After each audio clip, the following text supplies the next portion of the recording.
Welcome back. देखिए हम लोग यहाँ पे कुछ इंपॉर्टेंट क्वेश्चन देखेंगे regarding interference of light and Huygens principle. तो देखो इसका कॉन्सेप्ट लेक्चर हम लोगों ने किया हुआ है। तो मैं आपको सजेस्ट करूंगा कि ये सारे क्वेश्चंस को आप ट्राई करो। क्वेश्चन बिल्कुल आसान या तो न्यूमेरिकल बेस्ड होते हैं या तो कॉन्सेप्ट बेस्ड होता है, तो आपको बन जाएगा। ठीक है, आपसे बनेगा तो आपको कॉन्फिडेंस आएगा, वो ज्यादा मैंडेटरी है आपके लिए। देखिए यहाँ पे क्या है, जैसे फर्स्ट क्वेश्चन हम लोग देखते हैं। यहाँ पे बोलता है two identical sources S1 S2 emit light of same wavelength. ठीक है जी, तो ये तो ठीक है। These light exhibit interference. अब इंटरफेरेंस की बात आ रही है, तो अगर दो स्लिट S1 और S2 है तो उससे जो लाइट निकल रहा है, ठीक है, जो वेव निकल रहा है, तो वो इंटरफेरेंस को शो कब करेगा। तो उसके लिए कंडीशन है there phase difference remain constant, phase are distributed randomly, light intensity remain constant, light intensity change randomly. तो इंटेंसिटी तो कुछ नहीं, डिफरेंट भी हो सकता है, सेम भी हो सकता है। ठीक है, फेज लेकिन उसका सेम होना चाहिए। तो यहाँ पे ऑप्शन नंबर ए जो है वो करेक्ट है। तो बिल्कुल देखिए कॉन्सेप्ट बेस्ड क्वेश्चन है। ठीक है, तो इस तरह का क्वेश्चन अगर आता है एग्जाम में तो आप डेफिनेटली, अगर आपका रिवीजन रहेगा तो आप अच्छे से कर पाओगे। सेकंड क्वेश्चन देखिए क्या है, बोलता है if the amplitude ratio of two sources producing interference is 3:5। ठीक है, तो आपको दो, जैसे मान लो कि स्लिट S1 है, स्लिट S2 है। ठीक है, S1 से भी मेरा वेव प्रोपागेट हो रहा है, S2 से भी हो रहा है। तो सपोज करते हैं कि S1 से जो वेव प्रोपागेट हो रहा है इसका एम्पलीट्यूड A1 है और इंटेंसिटी I1 है। ठीक है, इसका मान लेते हैं A2 है और इंटेंसिटी I2 है। यहाँ पे जो हमको गिवन है वो ये है कि हमको एम्पलीट्यूड का रेशियो दिया हुआ है 3:5। ठीक है, यानी A1/A2 ये आपको दे दिया है, कितना है, 3/5 है। ठीक है, तो बोलता है the ratio of intensities at maxima and minima. तो मैक्सिमा और मिनिमा का आपको रेशियो ऑफ इंटेंसिटी निकालना है। तो देखिए मैंने आपको बताया हुआ था कि जैसे अगर हम मैक्सिमा का बात करें तो मैक्सिमा का जो रिजल्टेंट इंटेंसिटी होता है, ठीक है, उसका फॉर्मूला क्या होता है, उसका फॉर्मूला होता है √I1 प्लस √I2 का होल स्क्वायर। ठीक है जी। और अगर हम मिनिमा का बात करें तो जो मिनिमम इंटेंसिटी होता है रिजल्टेंट, उसका वैल्यू होता है √I1 माइनस √I2 का होल स्क्वायर। ठीक है, तो ये सारा फॉर्मूला याद रहेगा ना, तो आपको तो काफी अब जल्दी बना लोगे। अब आपसे यहाँ पे पूछ क्या रहा है, आपको यहाँ पे पूछ रहा है कि I maxima by I minima कितना होगा। ठीक है, यानी सिंपली हमको ये दोनों का रेशियो पूछ रहा है। यानी यहाँ पे हम कह सकते हैं कि हमसे पूछ रहा है √I1 plus √I2 divided by √I1 minus √I2 का होल स्क्वायर। ठीक है, ये आपसे पूछा जा रहा है। तो देखो अगर रिजल्ट याद रहेगा ना तो आपको इस तरह का क्वेश्चन करने में दिक्कत नहीं होगा। तो मैं पहले एक बार आपको वो रिजल्ट सारे रिकॉल करा देता हूँ। ठीक है, सो दैट कि आपका एक बार रिवीजन हो जाए तो आप काफी अच्छे से इसको कर पाओगे। तो यहाँ पे देखिए कुछ इंपॉर्टेंट रिजल्ट मैंने लिखा हुआ है, इसको आप अच्छे से रिवाइज कर लीजिए। क्या है, देखो बोलता है कि अगर आपको रिजल्टेंट एम्पलीट्यूड चाहिए या इंटेंसिटी चाहिए तो उसका फॉर्मूला क्या होता है। तो एम्पलीट्यूड का फॉर्मूला ये हो जाएगा, ठीक है, और इंटेंसिटी का फॉर्मूला ये हो जाएगा। जहां A1 और A2 जो है आपका S1 और S2 से जो वेव प्रोपागेट हो रहा है उसका एम्पलीट्यूड है, और I1 और I2 उसका इंटेंसिटी है। ठीक है, और फाई क्या होता है, तो फाई यहाँ पे होता है फेज डिफरेंस। ये सब हम लोग पहले पढ़ चुके हैं। ठीक है, अब देखो इसको थोड़ा सा हमको अच्छे से ये करना है कि अगर हम बात करेंगे मैक्सिमा और मिनिमम वैल्यू और I का, यानी अगर हमको एम्पलीट्यूड का मैक्सिमम वैल्यू चाहिए या हमको इंटेंसिटी का मैक्सिमम वैल्यू चाहिए या मिनिमम वैल्यू चाहिए, तो हम कैसे निकालेंगे। ठीक है, तो यहाँ पे दो तरह का केस होता है, आपको पता है, या तो हमको कंस्ट्रक्टिव इंटरफेरेंस मिलेगा या तो हमको डिस्ट्रक्टिव इंटरफेरेंस मिलेगा। ठीक है, अगर मैं पहले बात करूं कंस्ट्रक्टिव इंटरफेरेंस का, तो कंस्ट्रक्टिव इंटरफेरेंस का मतलब होता है कि आपको मैक्सिमा जो है प्रोड्यूस होगा। ठीक है, या आप कह सकते हैं हमको ब्राइट फ्रिंज मिलेगा। तो अगर आप न्यूमेरिकल में देखिए कि कंस्ट्रक्टिव इंटरफेरेंस का बात किया है या आपसे मैक्सिमा का बात किया है या आपको ब्राइट फ्रिंज का बात किया, तो ये तीनों एक ही केस है। ठीक है, ये हमको कब ऑब्टेंड होगा, तो ये हमको मिलता है जब मेरा फेज डिफरेंस क्या हो, 2n पाई हो। ये सब हम लोग पढ़ चुके हैं। ठीक है, तो फाई 2n पाई होना चाहिए। अगर फाई जो है 2n पाई है तो सिंपली कॉस फाई का वैल्यू क्या होगा, 1 होगा। ठीक है, अब आप कॉस फाई का वैल्यू आप यहाँ पे 1 रखिए। अगर आप यहाँ पे इसको 1 रखते हैं तो ये हट जाएगा। तो ये सिंपली जो a है वो क्या आ जाएगा, A1 प्लस A2 का होल स्क्वायर हो जाएगा। ठीक है जी, तो चूंकि इससे हमको मैक्सिमा मिलता है, याद रखिएगा कंस्ट्रक्टिव से हमको मैक्सिमा मिलता है, तो यहाँ से हमको जो रिजल्टेंट एम्पलीट्यूड है उसका मिलेगा maximum value, and this is A1 plus A2 का होल स्क्वायर। ठीक है, सिंपली यहाँ पे कॉस फाई को 1 रखने से हो गया, और यहाँ भी 1 रखेंगे तो ये I बन जाएगा आपका √I1 प्लस √I2 का होल स्क्वायर। ठीक है, तो सिंपली देखो बस मैथमेटिकल फॉर्मूला है जिससे आप रिजल्टेंट एम्पलीट्यूड और रिजल्टेंट इंटेंसिटी का मैक्सिमम और मिनिमम वैल्यू इजिली फाइंड कर सकते हैं। ठीक है, तो ये हम लोगों को याद हो गया कंस्ट्रक्टिव के लिए। अब मैं देखो बताता हूँ डिस्ट्रक्टिव, ठीक है। तो नीचे देखो, अगर हम लोग डिस्ट्रक्टिव इंटरफेरेंस का बात करें तो इसका मतलब होता है मिनिमा मिलेगा या बोलो डार्क फ्रिंज मिलेगा, तीनों एक ही चीज है, ठीक है। ये कब मिलेगा? जब मेरा फेज डिफरेंस होगा 2n-1 पाई, ठीक है। और जहां मेरा फाई ये हो जाएगा तो कॉस फाई का वैल्यू क्या होगा? -1। अब इसको हम ऊपर में अगर रख देंगे तो हमको जो रिजल्टेंट एम्पलीट्यूड मिलेगा वो क्या होगा? वो होगा मिनिमम वैल्यू, ठीक है। सो ए मिनिमम क्या आ जाएगा? a1 - a2 का होल स्क्वायर। इसी तरीके से आई मिनिमम आ जाएगा आपका √I1 - √I2 का होल स्क्वायर। बस सिंपल क्या है आप देखिएगा ना, सिंपल एकदम मैथमेटिकल एक्सप्रेशन है ये, ठीक है। मतलब ये कह सकते हैं कि अगर आपको ये दो फॉर्मूला याद है तो आप मैक्सिमा मिनिमा का कंडीशन अप्लाई करके इसका resultant amplitude, resultant intensity find कर सकते हैं, ठीक है। मैक्सिमा के लिए फाइंड करेंगे तो वो एम्पलीट्यूड आपका मैक्सिमम कहलाएगा, मिनिमा के लिए फाइंड करेंगे तो वो आपका एम्पलीट्यूड मिनिमम कहलाएगा, ठीक है। इसी तरीके से इंटेंसिटी भी होगा। अब देखो यहाँ पे हम लोग बात करें distance of bright and dark fringe from central maxima, ठीक है। कि सेंट्रल मैक्सिमा से ब्राइट और डार्क फ्रिंज का डिस्टेंस क्या होता है, तो हम लोग निकाले थे फ्रिंग विड्थ का जो हम लोगों का एक्सप्रेशन था लास्ट लेक्चर का, वहां हम लोग निकाले थे। तो हम लोग ये देखे थे कि सेंट्रल ब्राइट से जो किसी आर्बिट्रेरी ब्राइट का डिस्टेंस होता है वो क्या होता है? वो होता है n लैम्डा कैपिटल D/d, ठीक है। और जो डार्क फ्रिंज का जो डिस्टेंस होता है वो होता है 2n-1 लैम्डा D/2d, ठीक है। यहाँ पे कैपिटल D क्या है? ये distance between slit and screen है। स्मॉल d क्या है? ये आपका डिस्टेंस बिटवीन स्लिट्स है। ये सारी बातें कर चुके हैं। लैम्डा क्या है? वेवलेंथ है। और n जो होता है मेरा यहाँ पे क्या होता है? 0 +-1, ठीक है, +-2 ऐसा होता है।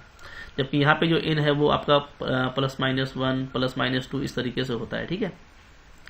तो ये जो है स्ट्रक्चर हम लोग पढ़ चुके हैं। तो जब भी आपको ब्राइट फ्रिंज का डिस्टेंस निकालना होगा सेंट्रल ब्राइट से तो आप ये फॉर्मूला लगाइएगा, और अगर आपको कोई डार्क फ्रिंज का डिस्टेंस निकालना होगा सेंट्रल ब्राइट से तो आप ये फॉर्मूला लगाइएगा। ये आपको वेरी केयरफुल रहना है, काफी इंपॉर्टेंट है, ठीक है। अब यहाँ से हम लोग एक चीज और देखे थे, उसको भी मैं लिख देता हूँ। वो क्या होता है? वो था हमारा फ्रिंज विड्थ। फ्रिंज विड्थ ये भी वेरी इंपॉर्टेंट है ना, वेरी इंपॉर्टेंट, ठीक है। फ्रिंज विड्थ ये क्या होता है? तो W = आता है ऑलवेज लैम्डा D/d, ठीक है। चाहे आप चूंकि फ्रिंज विड्थ होता क्या है? 2 सक्सेसिव मैक्सिमा और मिनिमा के बीच का गैप होता है, ठीक है। तो चाहे आप मैक्सिमा का निकालना, मिनिमा का, यानी चाहे आप 2 ब्राइट का निकालो या चाहे आप 2 डार्क का निकालो, ऑलवेज यही आएगा, ठीक है। इसको एकदम याद कर लेना आपको अच्छे से। अगर ये याद रहेगा ना आपको तो आपको ये भी याद रहेगा। क्यों? क्योंकि लैम्डा D/d ये जो स्ट्रक्चर ये दोनों में है, ठीक है। बाकी यहाँ पे है कि n लेना है और यहाँ पे 2n-1 लेंगे, नीचे में 2 लगा देंगे, ठीक है। ओके, अच्छा, ऊपर से ही देखो हम लोग ये भी एक्सप्रेशन देखे थे, काफी इंपॉर्टेंट है ये कि जो मेरा रिजल्टेंट इंटेंसिटी है, ठीक है, उसको मैं कैसे लिख सकता हूँ? उसको मैं लिख सकता हूँ maximum intensity into cos square π/2।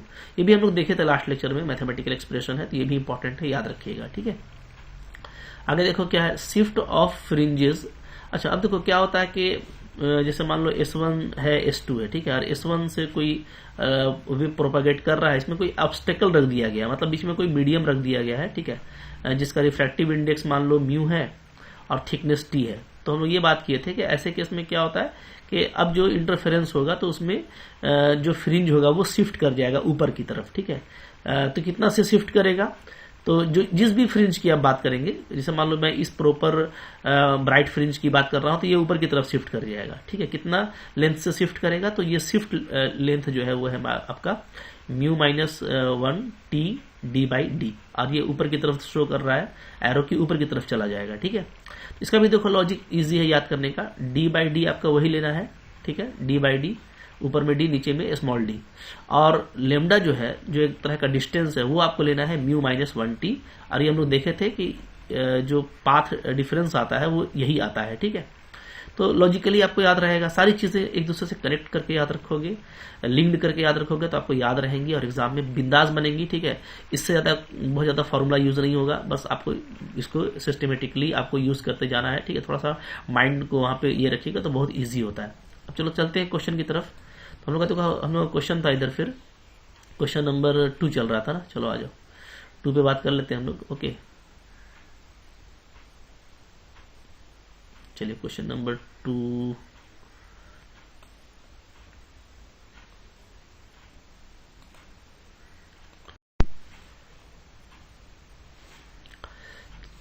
तो चलिए क्वेश्चन नंबर 2 को वापस कंटिन्यू करते हैं। तो हम लोगों को एक्चुअली ये फाइंड करना है, ठीक है, ratio of intensities at maxima and minima. Okay जी, ये फाइंड करना है, जबकि आपको A1/A2 दिया हुआ है। तो कोई देखो यहाँ पे ये नहीं है, काफी इजिली बन जाएगा। कैसे?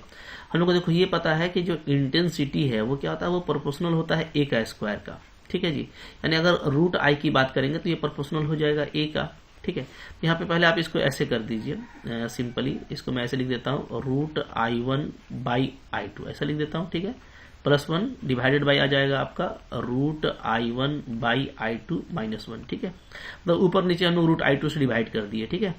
अब ये I1/I2 को मैं क्या लिख सकता हूँ, उसको मैं सिंपली लिख सकता हूँ A1/A2, ठीक है। चूंकि जब एम्पलीट्यूड में आप लिखेंगे तो वहां पे रूट हट जाएगा, √I प्रोपोर्शनल होता है A का, तो √I1 A1 का हो गया, √I2 A2 का हो गया। तो चूंकि हमको A1/A2 गिवन है तो हम सिंपली इसको A1/A2 ऐसे लिख देंगे, ठीक है। +1 डिवाइडेड बाई क्या हो जाएगा A1/A2 और -1, ठीक है जी।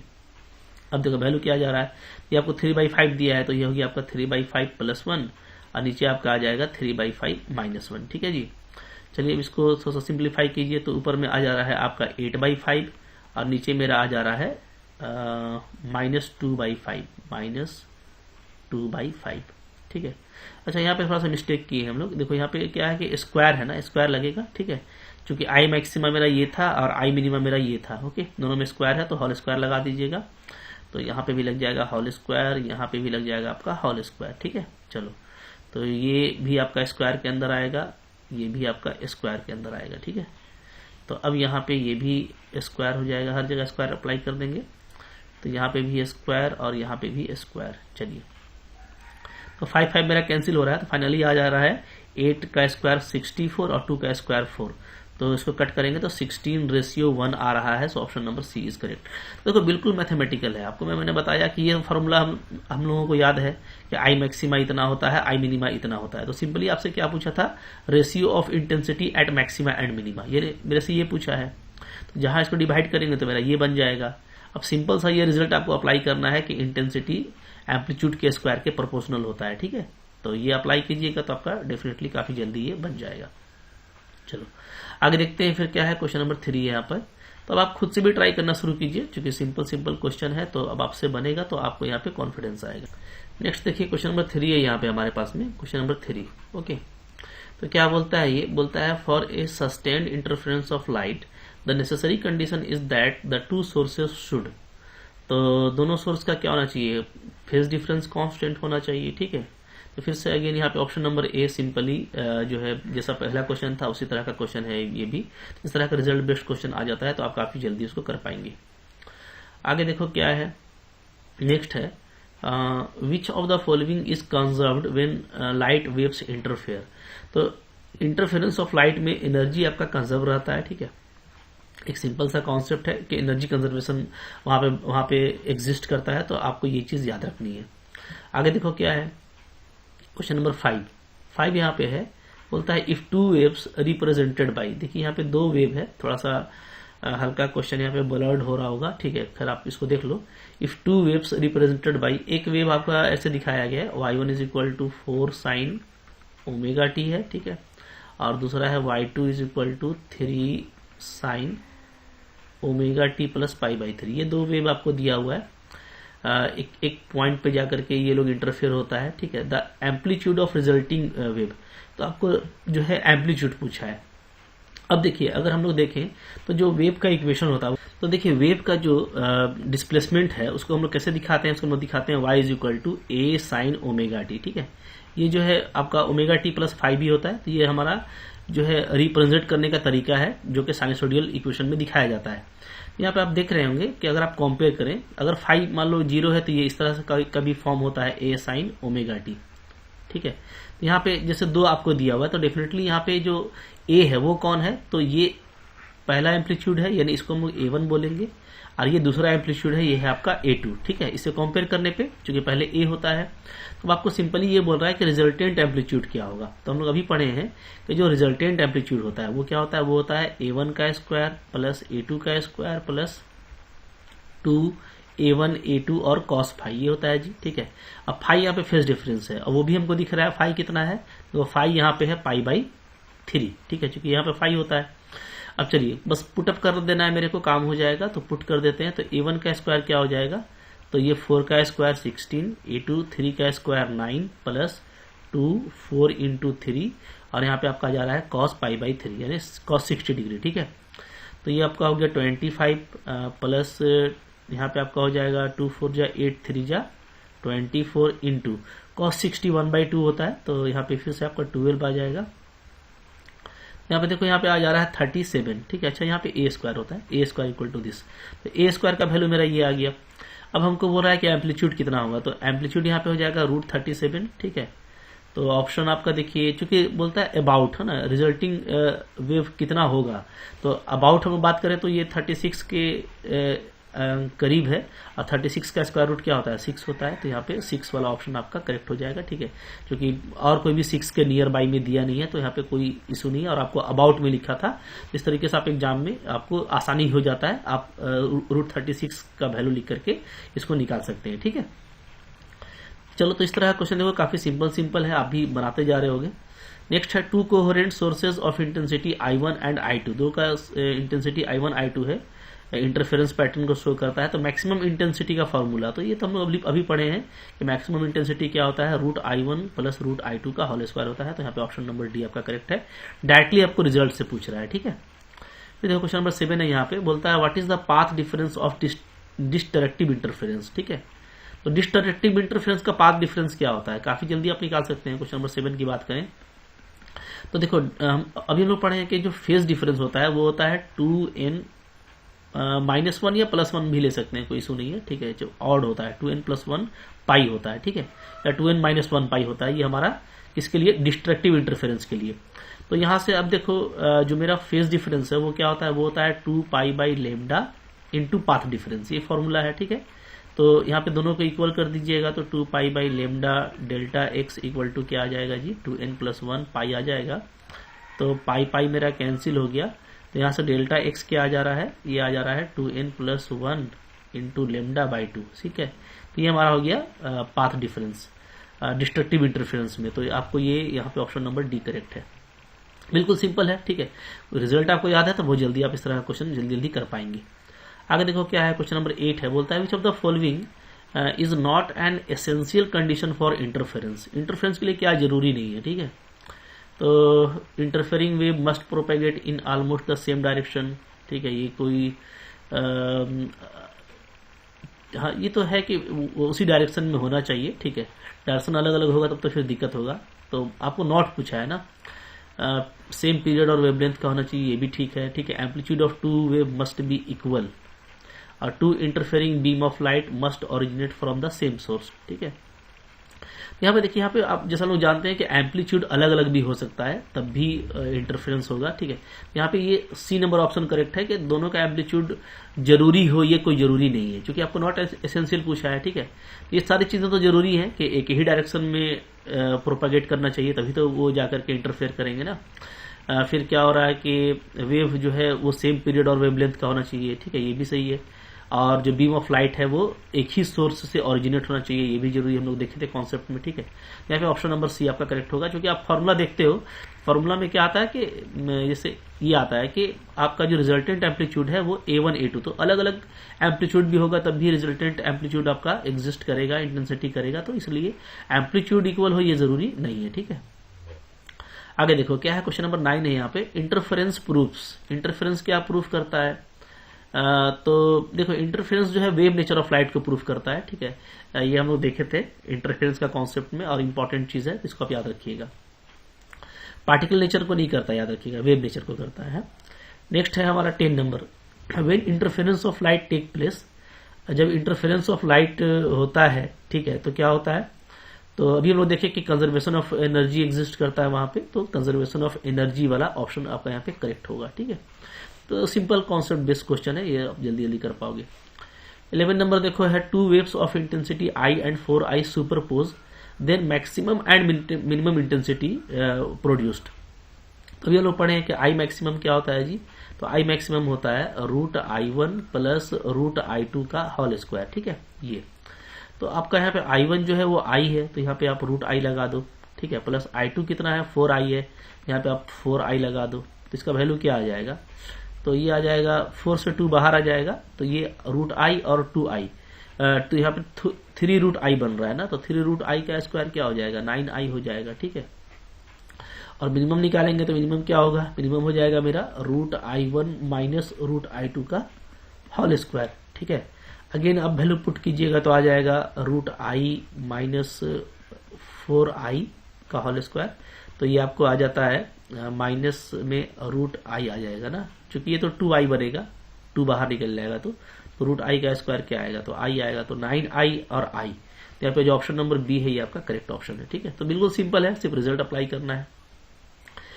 नेक्स्ट देखो क्या है, क्वेश्चन नंबर 12 है। यहाँ पे बोलता है 2 sources of sound of same frequency produce sound intensity i and 4i, ठीक है, at a point p when used individually. If they are used together such that sounds from them reach p with a phase difference. तो यहाँ पे क्या है कि आपको phase difference भी दे दिया है जब वो पॉइंट p पे पहुंचता है, तो ठीक है, तो इंटेंसिटी कितना होगा, तो मैं कह सकता हूं कि i1 i दिया हुआ है, i2 आपको 4i दिया हुआ है, और आपको साथ में फेज डिफरेंस भी दिया है 2π/3। तो बोलता है कि जो इंटेंसिटी होगा रिजल्टेंट वो क्या होगा, तो हम लोग पढ़ चुके हैं रिजल्टेंट इंटेंसिटी क्या होता है, तो ये होता है हमारा i1 plus i2 plus 2 root i1 i2 और साथ में cos phi। ठीक है, बस सिंपली पुट कर दीजिए इसमें। तो ये आपका i है, ये 4i हो गया, यहाँ पे 2, ये आपका 4i स्क्वायर हो जाएगा और cos 2π/3। ठीक है, तो यहाँ पे वैल्यू आ जा रहा है मेरा 5i प्लस i स्क्वायर से i बाहर निकल जाएगा और 4 का 2 बनेगा, तो 2 4 हो जा रहा है, तो 4i अगेन, और cos 2π/3 क्या होता है, तो cos 120 डिग्री माइनस 1/2 होता है ना, तो यहाँ पे 2 कट जाएगा आपका, तो फाइनली आ रहा है 5i माइनस 2i यानी 3i आ रहा है। तो यहाँ पे जो करेक्ट ऑप्शन है वो बी नंबर है। तो देखो बस सिंपली आपको रिजल्ट अप्लाई करना है, सारी चीजें गिवन है। ठीक है, कुछ आपको करने में टाइम नहीं लगेगा। इसके बाद देखिए नेक्स्ट क्वेश्चन हमारे पास में है 13 नंबर। 13 नंबर क्या बोलता है इन YDSE यानी यंग्स डबल स्लिट एक्सपेरिमेंट को शॉर्ट में लिखा गया है, the 2 slits are separated by 0.1 mm। तो यहाँ पे देखो, यहाँ पे आपको स्मॉल d दिया हुआ है, 0.1 mm है। ठीक है, इसको आप चाहो तो 10⁻⁻4 लिख सकते हो। ठीक है, क्योंकि 1 मिलीमीटर क्या होता है, तो ये आपका होता है 10⁻³ मीटर के बराबर होता है, और 0.1 है तो ऐसे हो जाएगा। And they are 0.5 metre from the screen, तो आपको कैपिटल डी दिया हुआ है। देखो ये सारी चीजें मैंने आपको बताया हुआ है, तो फिगर आपके ध्यान में होना चाहिए कि ये जो स्क्रीन से डिस्टेंस है वो कैपिटल डी होता है, जो स्लिट्स के बीच का सेपरेशन है वो स्मॉल डी होता है। ठीक है, the wavelength of light used is this, तो वेवलेंथ भी दिया हुआ है, कितना है 5000 एंगस्ट्रम नॉट है, और 1 एंगस्ट्रम नॉट हमारा क्या होता है 10⁻⁻10 मीटर के बराबर होता है। इसको अगर अप्लाई कर दिया जाए तो 5 इंटू क्या आ जाएगा 30 तो यहाँ पे है, तो इसको जब अप्लाई करेंगे तो 10⁻⁻7 आएगा, ध्यान दीजिएगा। ठीक है, मतलब एंगस्ट्रम नॉट आपका इतना होता है, बट यहाँ पे चूंकि ऑलरेडी 30 है तो ये 10 प्लस हो जाएगा 3, तो -7 बचेगा। ठीक है, बोलता है find the distance between 7th maxima and 11th minima on the screen. तो आपको डिस्टेंस बताना है कि जैसे मान लो कि यहाँ पे मान लो मेरा 7th मैक्सिमा बन रहा है। ठीक है, यहाँ पे मान लो ये सेंट्रल ब्राइट है, यहाँ पे मेरा 7th मैक्सिमा बन रहा है, यहाँ पे मेरा बन रहा है 11th मिनिमा। ठीक है, तो इन दोनों के बीच का आपको गैप निकालना है। तो 7th मैक्सिमा और 11th मिनिमा कैसे निकालेंगे, तो बिल्कुल देखो फॉर्मूला इसके लिए हमारे पास में मैंने आपको बताया कि आपको जैसे यहाँ पे करना क्या है, आपको यहाँ पे निकालना है 11th वाला मिनिमा। ठीक है, और माइनस आपको निकालना है 7th वाला मैक्सिमा, इन दोनों के बीच का डिस्टेंस। ठीक है, इसको मैं लिखता हूँ डेल्टा वाई। अब देखिए, अब यहाँ पे हम लोग देखेंगे तो जो 11th वाला मिनिमा है, तो मिनिमा का फॉर्मूला, तो मैंने आपको बताया था कि जब डार्क फ्रिंज बने या मिनिमा बने तो क्या होता है फॉर्मूला, तो उसका जो डिस्टेंस होता है फ्रॉम सेंट्रल ब्राइट वो होता है 2n-1 lambda capital D by 2d। ठीक है, ये अब यहाँ पे आपको n क्या रखना है, तो n आपको रखना है 11, चूंकि आप 11th मिनिमा निकाल रहे हैं। ठीक है, और माइनस मैक्सिमा के लिए क्या होता है, ये होता है हमारा n lambda capital D by small D, और यहाँ पे n जो लगाएंगे वो क्या लगाएंगे 7, चूंकि आप 7th मैक्सिमा निकाल रहे हो। सिंपल इसको पुटअप करना है, सारी चीजें आपको गिवन है तो बहुत जल्दी बन जाएगा, देख लीजिए कैसे होगा। तो यहाँ पे अगर मैं पुटअप कर दूं तो देखो यहाँ पे आ जाता है 11 डाल देंगे तो हो जाएगा ये आपका 21 lambda capital D by 2d, minus यहाँ पे 7 डालेंगे तो हो जाएगा 7 lambda capital D by small D. ठीक है, यहाँ पे अगर मैं एलसीएम ले लेता हूँ तो 21 - 14 आ जाएगा। ठीक है, लैम्डा कैपिटल डी कॉमन है, नीचे में हमारा 2d आएगा। फाइनली आ जा रहा है हमारा 7 लैम्डा डी बाई 2d। ठीक है जी। अब वैल्यू पुटअप कर देते हैं। चलो तो वैल्यू देखेंगे हम लोग यहाँ पे, तो लैम्डा का ये है, ठीक है, तो यहीं पे मैं रख देता हूँ 7 लैम्डा है मेरा 5 × 10⁻⁷ है, ठीक है ये, और कैपिटल डी है मेरा 0.5 और डिवाइडेड बाई 2d, ठीक है, तो 2 है मेरा इतना और d है 10⁻⁴। सारी चीजें रख दी। अब देखिए क्या आता है, तो यहाँ पे हमारा आ जाएगा, आप देखोगे तो 7 5 जा 35, ठीक है जी, और अगेन आप देखोगे यहाँ पे 5 5 5 जा 25 और 7, तो आपका आ जा रहा है 175/2 और 10⁻, कितना हो जाएगा -7 और -4, तो ये हमारा हो जाएगा ऊपर में +4, तो -3 और एक -4 हो जा रहा है, ठीक है। तो सोल्व करेंगे तो आ जाएगा 87.5 10⁻⁻4, इसको मैं लिख सकता हूँ क्या 8.75 10⁻⁻3, ठीक है जी। ओके, तो ये आपका फिर से मिलीमीटर में कन्वर्ट हो जाएगा, तो 8.75 मिलीमीटर ये आपका करेक्ट ऑप्शन आ रहा है। तो देखो बिल्कुल आसानी से जब कैलकुलेशन करो ना तो बिल्कुल आराम से करो, ठीक है, लॉजिकली करो। जैसे ये 5 5 जब मैंने कर दिया 25 और 7 से मल्टीप्लाई कर दिया तो 175/2 हो गया, और ये जो 0.5 था इसका मैंने एक 10 नीचे निकाल लिया, ठीक है। तो अब -7 है, ये -4 है, तो ये सब अब आप आराम से करना, -7 हो जाएगा, फिर +4 नीचे से जाएगा, +4 हो जाएगा, और ये जो आप 5/10 किए हैं तो ये अगेन आपका क्या हो जाएगा -1, तो ओवरऑल क्या हो गया -8 + 4 तो -4, ठीक है। तो ये आप आराम से करिएगा तो बिल्कुल आसानी से आपका सारा आंसर निकलता जाएगा, ठीक है। कुछ और भी यहाँ पे अच्छे क्वेश्चन हैं, बहुत सारे क्वेश्चन और भी जिसको हम नेक्स्ट लेक्चर में करने वाले हैं। तो मैंने आपको बताया कि बिल्कुल सिस्टमेटिक करना है। ये पीडीएफ मैंने आपको दिया हुआ है, तो आपको चाहिए कि पहले आप खुद से ये क्वेश्चन कर लो, सारे क्वेश्चन होंगे, अभी ज्यादातर न्यूमेरिकल क्वेश्चन इसके बाद आएंगे, तो काफी मजा आएगा। रिजल्ट बेस्ड क्वेश्चन है, बहुत जल्दी आपसे हो जाएगा, तो मुझको पूरा उम्मीद है कि आप इसी तरीके से करते चले जाओगे, ठीक है। तो आई होप आपके लिए फ्रूटफुल रहा होगा, अच्छा लगा होगा तो लाइक कीजिएगा, चैनल पे नए सब्सक्राइब कीजिए, पढ़ते रहिए।